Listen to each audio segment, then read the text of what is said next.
प्यारे बच्चों, आज हम देखेंगे बोर्ड का सोशियोलॉजी का 2022 का पेपर।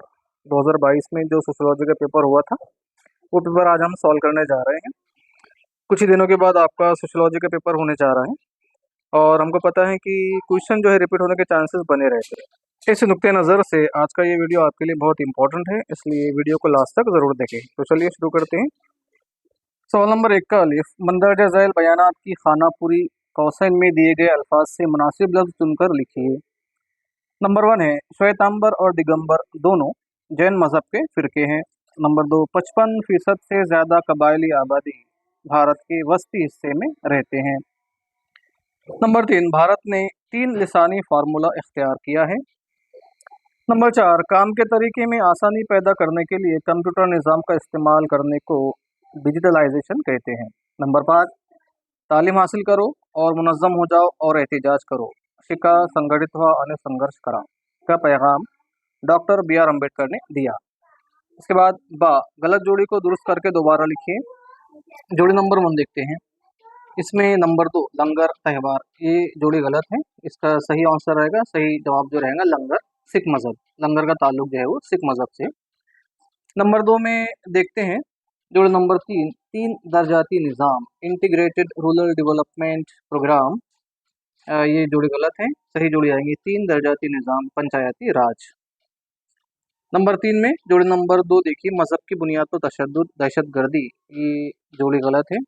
सही जोड़ी रहेंगी मज़हब की बुनियाद पर तशद्दुद, मजहबी तासुब। नंबर 4 की जोड़ी नंबर 1 देखिए, रस्म सती मुखालिफ कानून, इसकी जोड़ी दी हुई है 1929 से, ये जोड़ी गलत है। सही जोड़ी रहेंगी रस्म सती मुखालिफ कानून पास हुआ 1829 में। नंबर 5 की जोड़ी नंबर 2, फसल बीमा, फसल की पैदावार में इजाफे की गर्ज से बीमा, ये जोड़ी गलत है। सही जोड़ी रहेंगी फसल बीमा, फसल के नुकसान की गर्ज से दी जाने वाली मदद। जी, कौसैन में दिए गए मुतबादल में से दर्ज झैल जुमलों के लिए सही मुतबादल का इंतखाब कीजिए। नंबर 1, स्वामी दयानंद सरस्वती के जरिए बनाई गई तंजीम आर्य समाज। नंबर 2, सूरज, आग, पानी वगैरह के साथ फितरी ताकत की परस्तिश कहलाती है, निसर्गवाद या फितरत परस्ती। नंबर 3, जिस्मानी सेहत के मसाइल में इजाफे के लिए जिम्मेदार आमिल होता है मंशियात या मादक पदार्थ।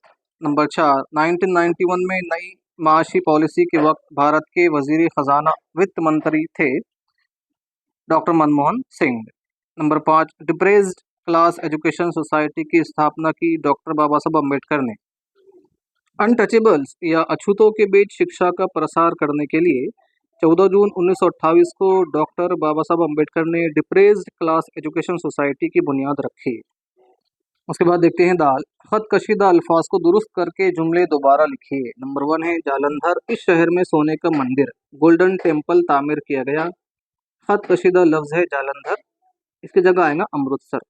अमृतसर, इस शहर में सोने का मंदिर गोल्डन टेम्पल तामीर किया गया।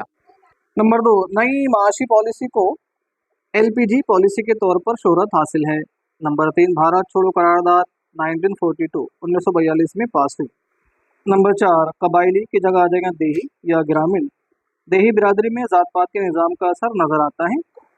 नंबर 5, यहूदी मज़हब कसीर माबूद की परस्तिश का मज़हब है, कसीर माबूद की जगह आ जाएगा तौहीद परस्त या एकेश्वरवादी भी इसे कहा जाता है। इसके बाद सवाल नंबर 2, मुख्तसर नोट लिखिए, कोई दो लिखना है आपको 8 मार्क के लिए। इसमें पहला पूछा गया भारत में नवाबादियात के असरात आपको लिखना है। तो हमको पता है कि नवाबादियाती दौर को भारत में यूरोपियों की फतह का दौर इस नाम से भी याद किया जाता है। तो नवाबादियाती दौर में भारतीय समाज पर बरतानवी हुकूमत के बहुत सारे असरात पड़े हैं। उन असरात को आपको यहाँ पर लिखना है, जैसे तालीमी शोबा है, तहज़ीब है, इंतज़ामिया है, मईशत है, ट्रांसपोर्ट और मौसलात है, कौमी तहरीकें हैं, समाजी इस्लाहात की तहरीकें हैं, कानून साजी हैं। इस पर जो है नवाबादियात के क्या असरात पड़े हैं या मुरत्तिब हुए हैं वो आपको लिखना है। इसके बाद है चिपको तहरीक, इसके बारे में आपको लिखना है ना। इस तहरीक को जो है अमृता देवी ने शुरू किया था। चिपकों से मुराद दरख्तों से गले लग जाना।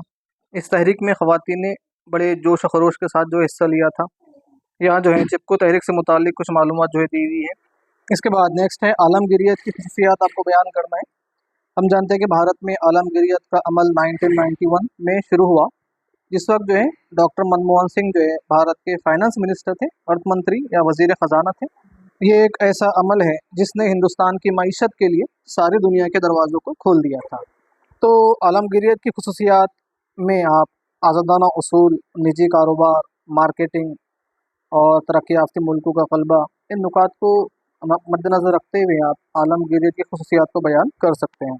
इसके बाद सवाल नंबर 3 में आपको फ़र्क वाज़े करना है। कोई 3 12 मार्क के लिए है, जहाँ ईसाई मज़हब, इस्लाम मज़हब में फ़र्क वाज़े करना है। देही बिरादरी, कबायली बिरादरी, ज़ातियत और फ़िरका परस्ती, लिसानी कसरत और इलाक़ाई कसरत, मोबाइल की लत और मंशियात की लत, इसमें से कोई 3 में जो है आपको फ़र्क वाज़े करना है।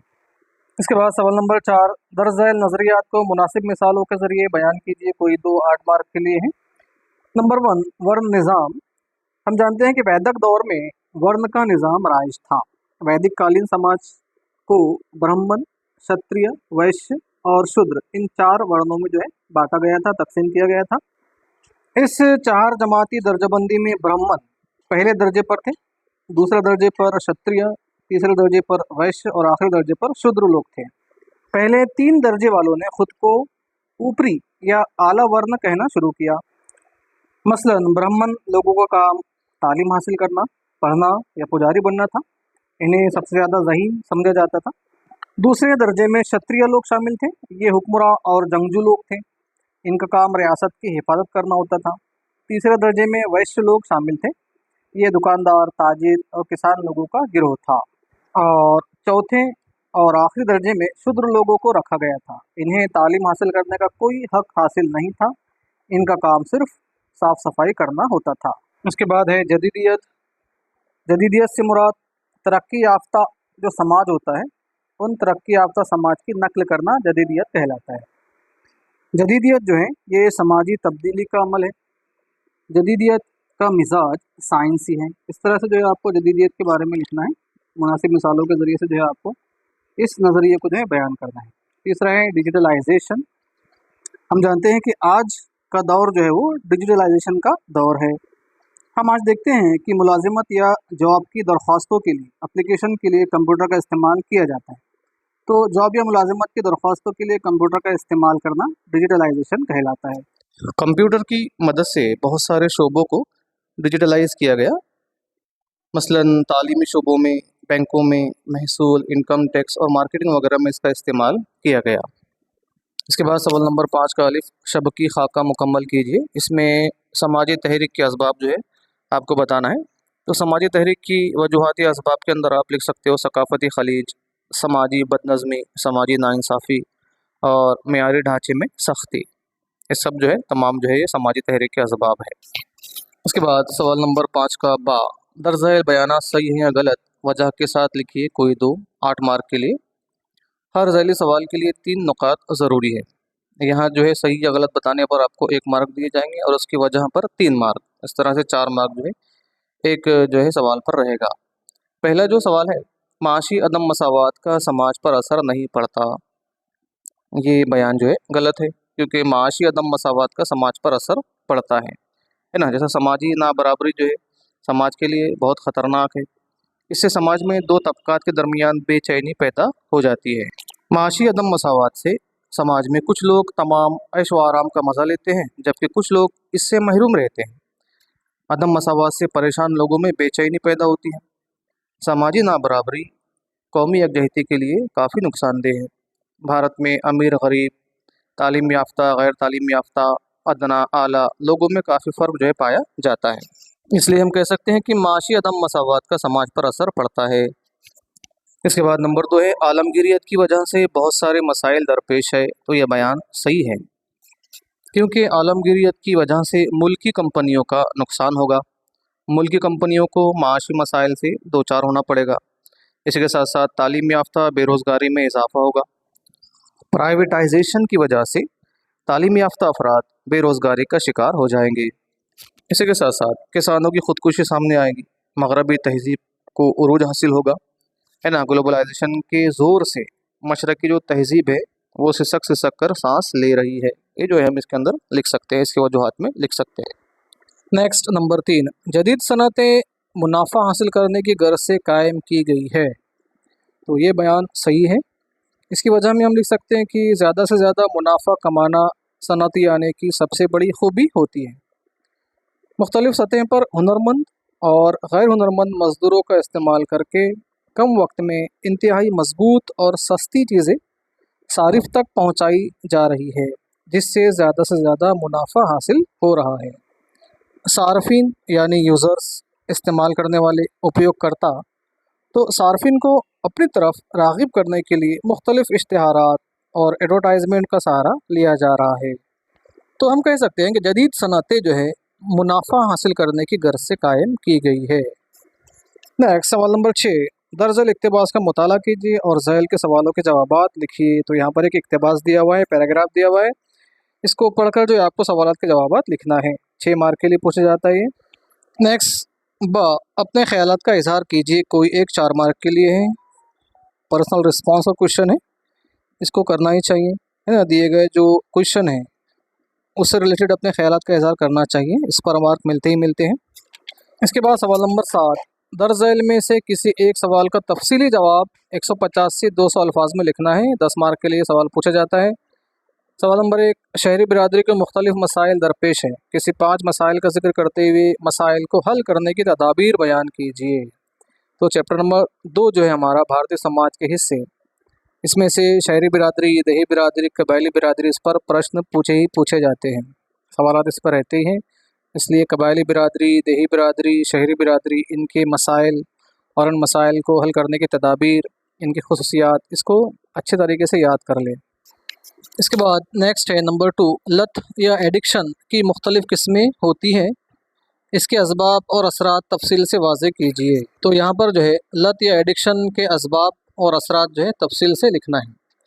हमको बताएं कि लत या एडिक्शन की अक़साम जो है मुख्तलिफ़ हो सकती है, बहुत सारी हो सकती है, लेकिन हमारे निसाब या सिलेबस में 3 अक़साम की लत या एडिक्शन पर रोशनी डाली गई है, जैसे मादा नशा है, इंटरनेट लत है और मोबाइल लत है। मादा लत में शराब, चरस, कोकीन, तंबाकू, गुटखा वगैरह का शुमार किया जाता है। तो इंटरनेट लत, इंटरनेट का इस्तेमाल करना तो कोई मसला नहीं है और इसे किसी किस्म का नशा भी नहीं कह सकते, लेकिन ये नशा उस वक्त बन जाता है जब कोई फ़र्द, कोई शख्स मुसलसल इंटरनेट की किसी मखसूस वेबसाइट को तलाश करे, तब ये जो है इंटरनेट एडिक्शन में जो है कन्वर्ट हो जाता है। और तीसरा है मोबाइल की लत। तो मोबाइल फ़ोन का हद से ज़्यादा इस्तेमाल एडिक्शन या लत की वजह बन सकता है। तो इस सवाल में जो है आपको एडिक्शन या लत के असबाब और असरात तफसील से वाज़े करना है। तो best of luck for your upcoming examination. Thank you.